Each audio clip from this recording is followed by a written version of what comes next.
Welcome into another episode of Locked On Phillies, and today is February 29th, a leap day. And on this leap year, who's the Philly that's set to make the biggest leap in 2024? Well, we'll come up with a couple of candidates today. Also, Dollar Dog Night is no more, and the fan base is losing their minds, and rightfully so. We'll break down all the controversies surrounding the Philadelphia Phillies' favorite promotion, and we've reached day number 28 in our countdown to opening day. Who's the best Philly to wear that number? Well, he's a world champion. We'll discuss on today's episode of Locked On Phillies. You are Locked On Phillies, your daily Philadelphia Phillies podcast. Part of the Locked On Podcast Network, your team every day.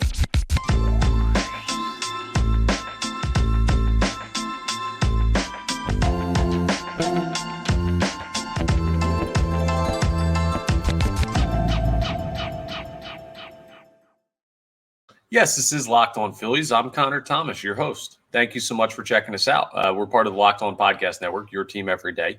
Please make sure you're rating, reviewing, subscribing to the YouTube, all that great stuff that really helps us out here on Locked On Phillies. I appreciate it. Today's episode is brought to you by Game Time. Download the Game Time app, create an account, and use code Locked On for $20 off your first purchase. So if you want to get tickets to anything, Game Time is the way to do it. And this year, you've got an extra year to find an extra day to find events that you'd like to go to because it is a leap year. And today, February 29th, is the extra day. It is leap day. So I figured it was only fitting on leap day we would talk about what Philadelphia Phillies are poised to make a large leap in 2024. I'm going to divide this into a couple of categories, right? First, we're going to talk about who the Philadelphia Phillies could really use to have a big leap in 2024. And then we're going to talk about the players that I think likely do actually make a big leap in 2024 compared to their production in 2023. There's a couple of guys that it would just make the Phillies' lives so much easier if they made a huge leap in 2024. The first one, we've talked about him so much, but he's like the main type of focus for the Philadelphia Eagles Philadelphia Phillies has been Johan Rojas. Rojas has been the storyline of spring training. He's going to be the storyline of the rest of spring training. If he can be your starting center fielder, that's the guy that the Philadelphia Phillies need to take a leap the most. If he can be a solid major league hitter, he's already an elite level defender, the team is so much better. So Rojas goes into that first category of who the Philadelphia Phillies could use to take a leap. This is kind of a weird one, right? But I'm going to throw this guy on this list as well because I've been hearing a lot of criticism of this position. The Phillies could really use Garrett Stubbs to take a leap.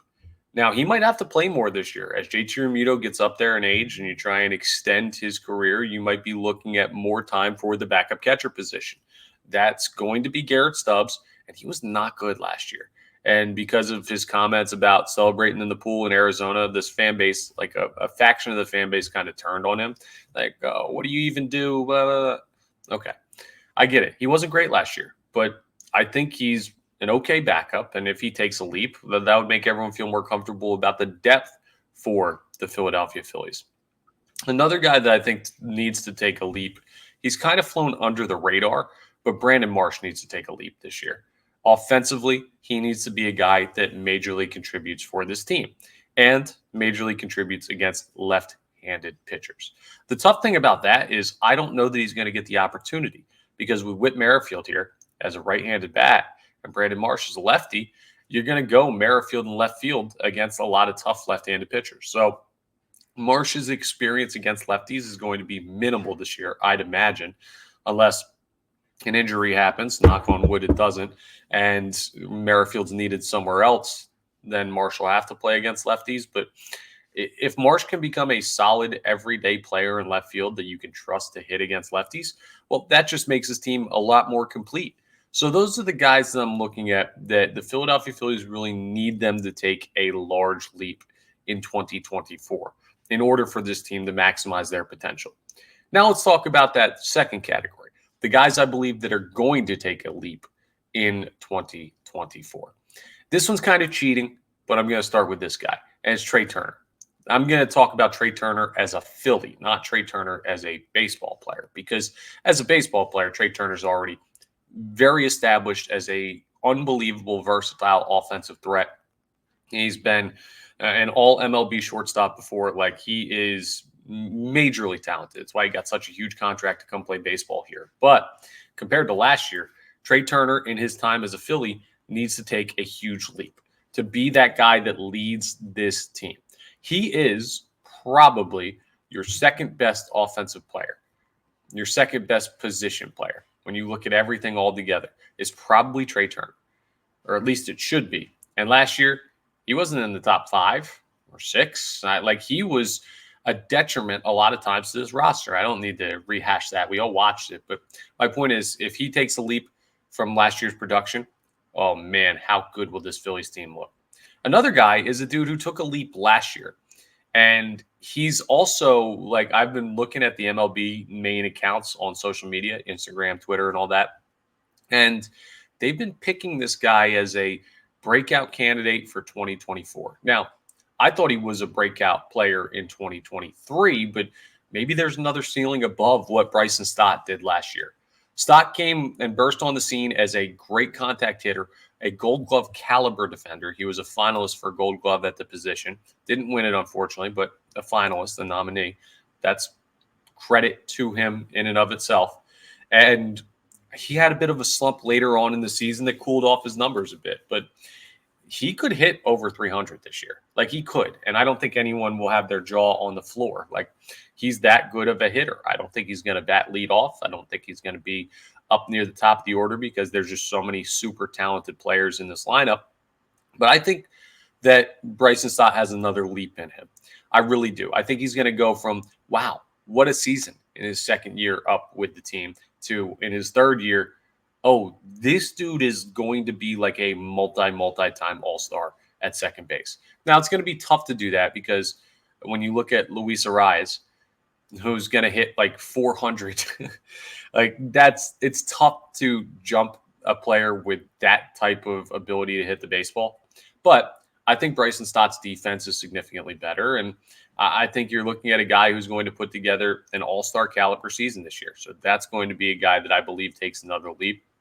One other dude that I think takes a leap as well. I think Alec Bohm has another jump as far as when you look at his power numbers.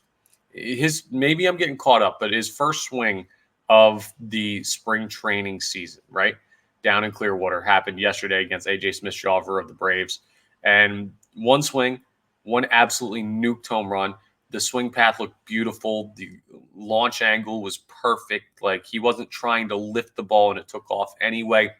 He's starting to look more like a power hitter at the major league level. Not like a 40 home run guy, but like a 25, 27 home run guy. And that would be miraculous for the Philadelphia Phillies to get that. In addition to Harper, Turner, Schwarber, Castellanos, Romuto, like all these other guys who are going to put up numbers, to have Bohm jump in and contribute like 25 home runs.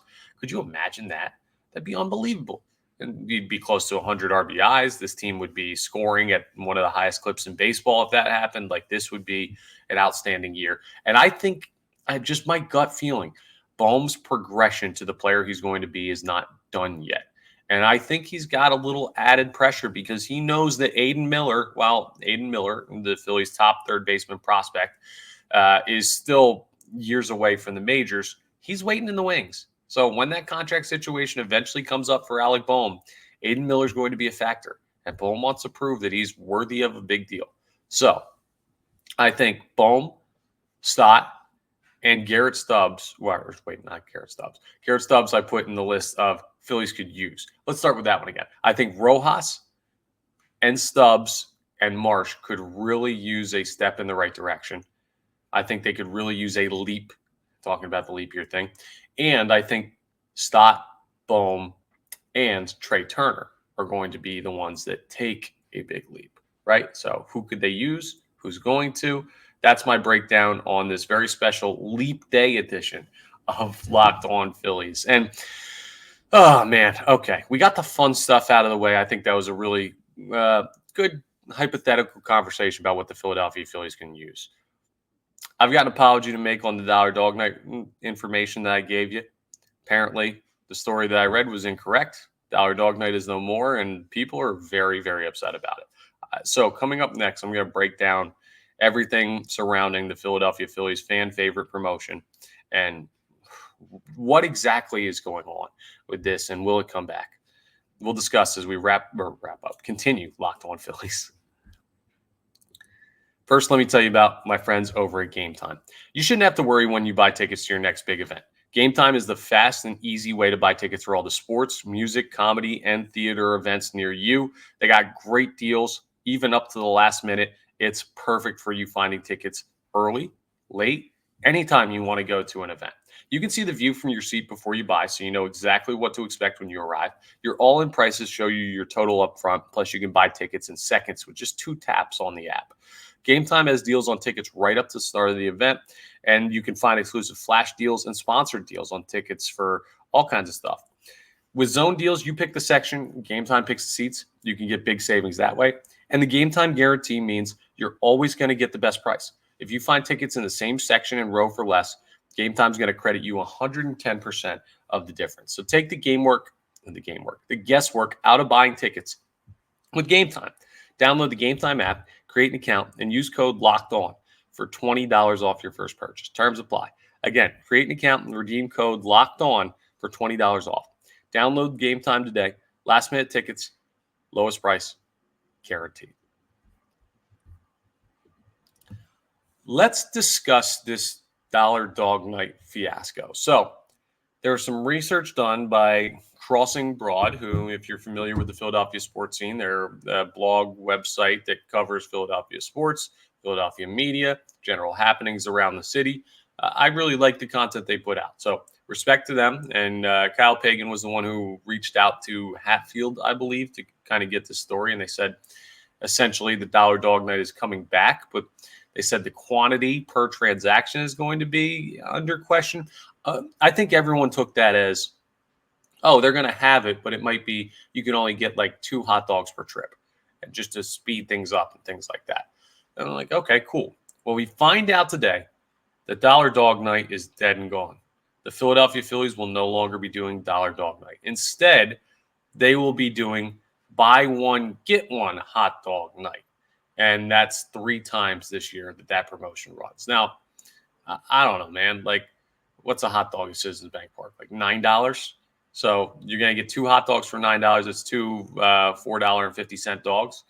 It's not a bad deal, but it's not really a deal. Like, I can go down to the Wawa and I can get those 100% all beef dogs, and those are like, I don't know, $3. Like, that's the thing. It's no longer a deal. You're no longer saving a significant amount of money. And if you think the Philadelphia Phillies are doing this because of the margins, it's absolutely not the case. They were making money on Dollar Dog Night too, 100%. Those hot dogs are, if you get a pack of them, it's less than $1 a dog. So they were making money on that, and they were selling like thousands upon thousands of hot dogs during those nights, and the fans loved it. So yeah, it's not just a margins thing, right? Part of the issue, I think a huge part of the issue, was the conduct of fans at Dollar Dog Nights last year. Last year, I don't know how it happened. I don't know what the deal was, but it seemed like all of the Dollar Dog Nights, there was a portion of the fan base that were buying hot dogs and were just throwing them around the ballpark, throwing them up in the air, hitting random people, throwing them from the upper decks down to the lower seating areas. And I get it, right? I get it. You want to go to a baseball game, you want to have fun, but there are limits to what you can and can't do. And we're going to sit here and complain about Dollar Dog Night being ruined, but if we're going to be real, if those fans weren't throwing hot dogs at other people, like literally launching projectiles onto the field at other fans, causing a major problem for the stadium and a lot of cleanup for the workers, well, we'd probably still have Dollar Dog Night. Again, it's not about the margins. It's about the fact that the fans acted the way they did last year with Dollar Dog Night. So you ruined it for everybody else. Everyone's had this, right? Where everyone needs to do their homework and you get a pizza party and one kid doesn't do his homework. And next thing you know, sorry, folks, nothing for anybody. Now, I always thought that was a weird exercise for like kids because it makes you want to just completely like rat out somebody who just didn't do their stuff and like force them to conform to. I don't know. That's a whole nother conversation. Bottom line is the Phillies are within their rights to take away Dollar Dog Night after what happened last year. Like, I'm kind of mad at the Phillies because they've been doing it for 27 years, Dollar Dog Night.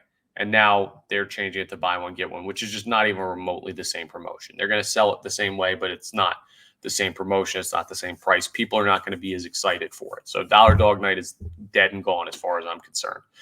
But if I was looking at it and 1 year out of 27, there was an issue, I would say, okay, well, let's try it again. And if we have that issue again after saying, yo, you're not going to get Dollar Dog Night anymore if you keep acting like this, well, then you could take it away. But I think the fan base deserves another shot to prove that they can handle Dollar Dog Night. And maybe we will get that chance. Remember, the last couple of years, Dollar Dog Night has been like, oh, we have one date, we have 2 dates, and then people have pleaded with them to create another date, and they did. So they can be influenced by the fan base. The issue is last year they were negatively influenced by the fan base throwing hot dogs around. I blame the fans who are throwing hot dogs as much as I blame the Philadelphia Phillies, if not more.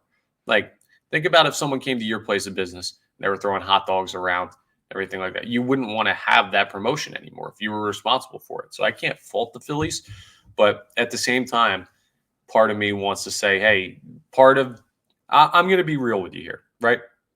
Because as much as I believe the Philadelphia Phillies organization handles a lot of things very well, I think their handling of Dollar Dog Night was completely poor last year. I do. The lines were hours and hours at a time. With the new pitch clock, you were missing about 4 innings of baseball to get one trip to the hot dog stand. They didn't have hot dog vendors walking around. They didn't have, like, all the stands should be hot dogs that night. Every single stand should sell hot dogs, and anything that doesn't sell hot dogs should be closed for that game. That's just I don't know about the logistics behind it. You got to figure it out. But the way that they ran it was not good. I know a lot of fans were frustrated with the process of Dollar Dog Night, and I've never seen it that way. I've never seen it be that disorganized. And so part of it is on the Philadelphia Phillies for not having the right logistics in place to run Dollar Dog Night last year. I think getting upset led to the fans throwing some hot dogs, and then everyone jumped in, group mentality. And next thing you know, that thought and that action cancels Dollar Dog Night for the future, which sucks because this is not just like a jokey middle segment of a podcast. People really love Dollar Dog Night. I have friends that will legitimately go to like 3 Phillies games a year and they'll all be Dollar Dog Nights. Like, this is a promotion that gets people who don't normally go out to the park. And it's got to be taken away because people didn't behave themselves last year, which makes me feel like I'm talking to an elementary school class. But also, the Philadelphia Phillies need to look inward and say, could we have handled it better? And ultimately, they need to ask themselves, is this outcrying of public support for Dollar Dog Night proof that we need to bring it back? Because Twitter has been ablaze all day today with people who are upset, myself included, about Dollar Dog Night being canceled. I don't know. Here's what I would say. I would tell the Philadelphia Phillies to bring back Dollar Dog Night this year. 2 instances, maybe 3 if the first 2 go well. And if there's any incident, take it away forever. But say something to the fan base. Say, hey, the reason we were going to take it away was because you guys were throwing hot dogs like maniacs. If you don't do that this year, we'll keep Dollar Dog Night. And we promise to do everything we can to make it a better experience than it was last year. It's that simple. And then if they mess up again, guess what? Dollar Dog Night gone forever. So if we get that opportunity, Phillies fans, don't mess up. But this is a very interesting story that is based around the Philadelphia Phillies and one of their best promotions. So I wanted to share my thoughts and the latest news on that. And yeah, I thought they were bringing it back. Apparently not. And maybe we still have a chance to salvage Dollar Dog Night. But right now it seems like it is gone for good. And that's a shame. Coming up next, we have 28 days till opening day. Who's the best Philadelphia Philly to ever wear the number 28 jersey? Well, he is a World Series champion and a guy from my era. I'll tell you who as we wrap up Locked On Phillies. First, let me tell you about FanDuel, though, because you can get buckets with your first bet on FanDuel, America's #1 sportsbook. Right now, New customers get $150 in bonus bets with any winning $5 bet. That's $150 if your bet wins. You can bet on all your favorite NBA players and teams. There's a bunch of different things they have. Quick bets that are already set up for you. Live same-game parlays, so you can find out in the swing of the game like where teams are heading, get a feel for it, and then make your live same-game parlay bet. Plus, exclusive props you can only find on FanDuel and all your old favorites. Moneyline bets, over-unders, spread, future bets, all player props, everything you can imagine. They got it on FanDuel. Just visit FanDuel.com/lockedon, and you can shoot your shot. That's FanDuel, official sportsbook partner of the NBA. Our opening day countdown has reached number 28. Yes, well, every day the rest of the way is going to be in March, and opening day is on March 28th. So that only seems to make sense that we have 28 days left until opening day. So who's the best Philadelphia Philly to wear number 28? Something I want to bring up too, real quick, because I got a comment on the YouTube video yesterday about my pick for number 29. Because there was a guy who was mad that it wasn't Gary Maddox as the pick. Now, I had picked Gary Maddox for number 31. So I understand you have your favorite players and everything. I'm trying to show love to the older players too. There are players, remember, that flipped uniform numbers during their time with the Philadelphia Phillies. If there's like two greats at one uniform number and one guy wore another number for like half a season, I might switch it around so I can acknowledge both of those players. And that's just trying to get as many great players on this list as possible. So try and keep up with who I have been picking in the past so that you're not like, oh, well, why would he disrespect this player? I'm trying to get everybody. I am. But at the same time, there are some great players who wore the same number as other great players. And I'll mention their names, but there can only be one pick per day. So with that in mind, let's talk about number 28. Now, the Philadelphia Phillies have a pretty darn good active number 28 in third baseman Alec Bohm, who's been wearing that number since he debuted in 2020. So Bohm one day could be legitimately the best Philadelphia Philly to ever wear number 28.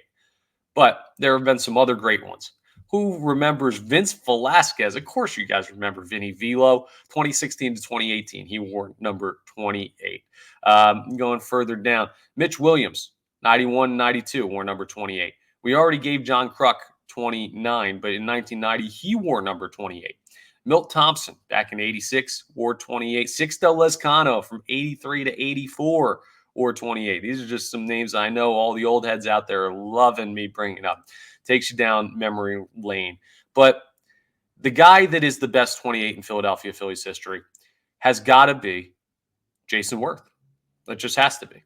He's a World Series champion in 2008. When the team acquired him in 2007, he was kind of that guy that had bounced around a little bit and never truly had a home. And the caveman-looking guy that I remember with the like Hulk Phillies fist at the parade, you've seen those where you could fit the beer can in it. Like he took over the starting right fielder spot for the Philadelphia Phillies, and he never looked back. I mean, that was a guy that ended up being a huge part of that 2008 run. And I remember those days so fondly of Jason Worth playing for this team. Not only was he a fan favorite because of the beard and the hair, very similar to what Brandon Marsh is trying to create out in left this time around, but he was a very productive player. He really was. I mean, some good numbers over the course of his career. The way he left Philadelphia wasn't great, but we've moved past that. And he was just part of the core of that team that, well, we've already put Carlos Ruiz on this list, and you got to kind of have Jason Worth on here unless there's another really great Philly to wear number 28. And I think he's better than all those other guys we named. Could Alec Bohm jump him one day? Absolutely. But at this moment in time, the best Philadelphia Philly to ever wear the number 28 is Jason Worth. So there you have it. Another player from the 08 championship team makes the list.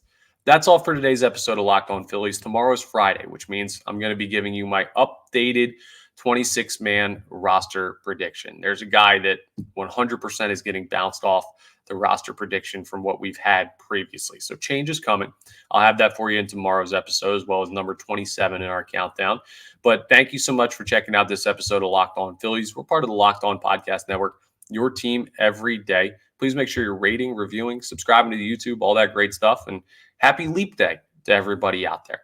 I'll talk to you next time on the next episode of Locked On Phillies.